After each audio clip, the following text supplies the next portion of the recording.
Welcome to Whiteabbey, a charming village nestled on the Causeway coastal route of Northern Ireland. Today we embark on a journey to explore the rich tapestry of its origin, delve into its fascinating history, and bask in the natural beauty that defines this picturesque corner of the world. Whiteabbey traces its roots back to the early 17th century when the first settlement was established. Originally known as Hogstown, the town evolved and took on the name Whiteabbey in the honour of the nearby imposing White Abbey, a Cistercian monastery founded in 1193. A survey of County Antrim by the Dublin Society of 1812 says, "Of Whiteabbey there are considerable remains, but no records. The picturesque ruin consists of those of a chapel, the remains of which denote the early English style of architecture. There are many beautiful villas in the vicinity. Indeed, almost the whole intermediate space between this and Belfast is occupied by a succession of such mansions, with their plantations, lawns and gardens. The inhabitants of Whiteabbey are generally employed in the manufactures of the neighbourhood, where there are flax spinning mills and other industrial establishments. There is here a station of the Northern Counties Railway, which passes under the Turnpike Road by a short tunnel." Here is a picture from 1929, Leggs Pier and McFall's Pier. Archie McFall owned Kelly's Coal, and Kelly's coal boats were unloaded by a crane that once sat on the pier, with donkeys and carts used to transport the coal to the shore. Kelly's Company was formed in 1840 by Samuel Kelly and later taken on by his son John, who would prosper the business as the years went by.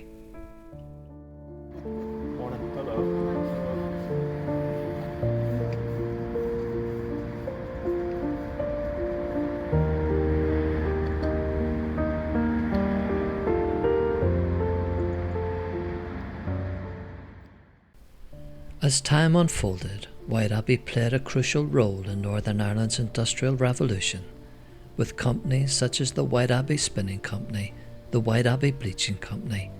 Textile mills and factories sprang up around the town and were hubs of innovation and progress. Whiteabbey became a vibrant centre of commerce, leaving an indelible mark on the region's economic landscape.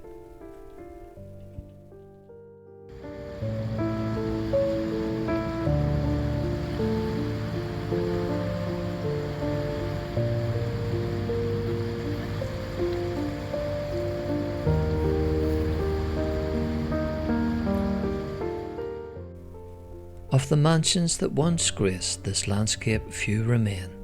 One such building still standing is the Abbey, built in 1850, located to the rear of modern Whiteabbey Hospital. The current two-storey house was designed by the renowned architect Charles Lanyon. It was built for Richard Davison, the Conservative MP for Belfast. In 1862, when the Abbey was put up for sale, it was purchased by Charles Lanyon himself. He lived there with his family until his death in 1889.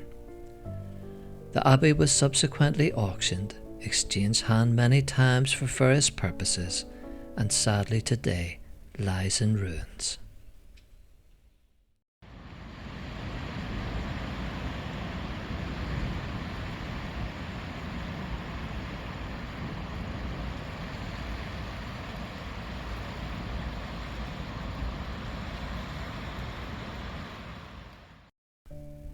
Other great mansions of note was that of Lismara House, once graced by General Eisenhower in World War II.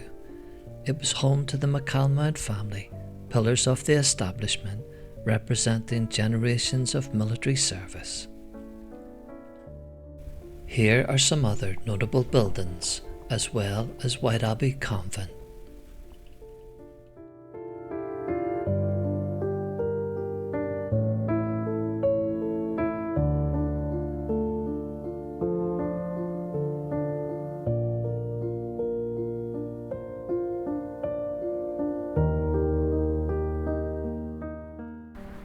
Here are the remains of Castle Lug.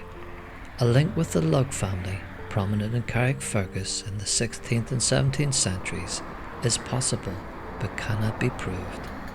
This sad fragment of a tower house that once guarded the loch now only remains facing modern houses.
The main street of Whiteabbey, like so many others, has drastically changed through the years, but one can always ask, was it for the better or for the worse?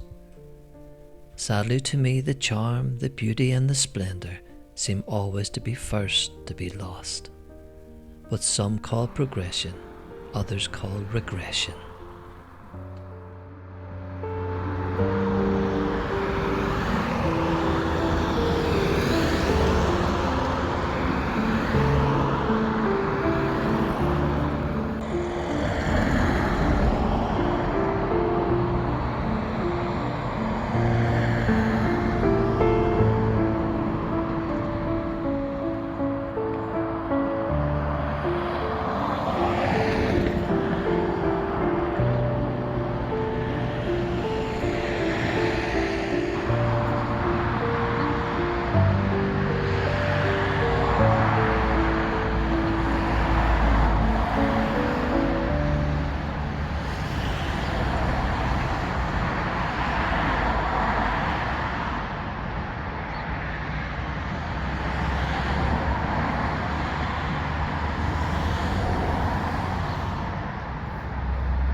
In 1833, Whiteabbey Presbyterian Church was established in a schoolroom belonging to the local mill, Whiteabbey Flax Spinning Company. The foundation stone of the new church was laid on the 20th of September 1833 on a site gifted by Mr. Hugh Lyons, and the church was opened for public worship on the 10th of August 1834. Reverend Campbell, the first minister, inspired the building of a school in the grounds, which was opened in 1839 and was used for exactly 100 years.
Whiteabbey Railway Station was opened by the Belfast and Ballymena Railway on the 11th of April 1848.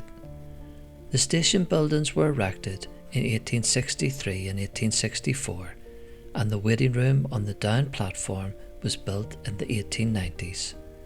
These buildings have since been demolished and replaced with basic Northern Ireland Railway shelters.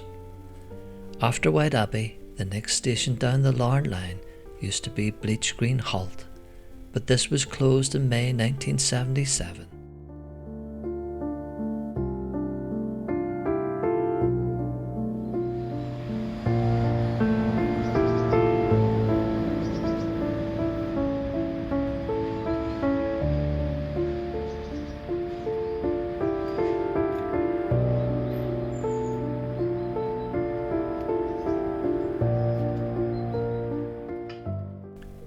Plans were drawn up to build 4 pavilions and a 2-storey hospital block to accommodate 265 patients, with work commencing in March 1906. The sanitarium opened in 1907 as an auxiliary workhouse for the treatment of tuberculosis. In modern times it would go on to become the modern-day Whiteabbey Hospital.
As our journey draws to a close, we reflect on the layers of history, the industrious spirit, and the serene beauty that defines this remarkable village.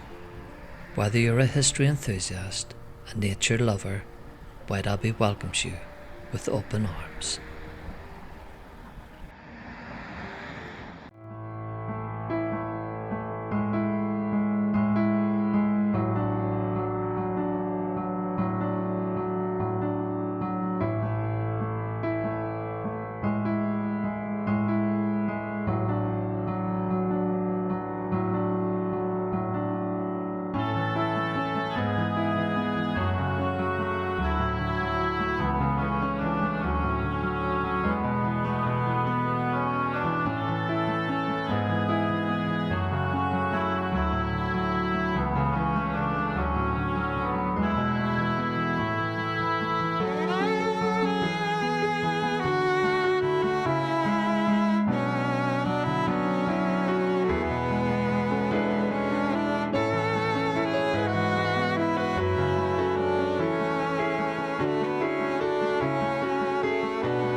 The sun sinks low on the golden sky.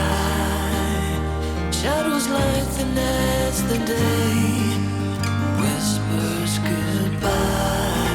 I've been traveling this road so long, chasing down my dreams to the place where I belong. I hear it call out to me,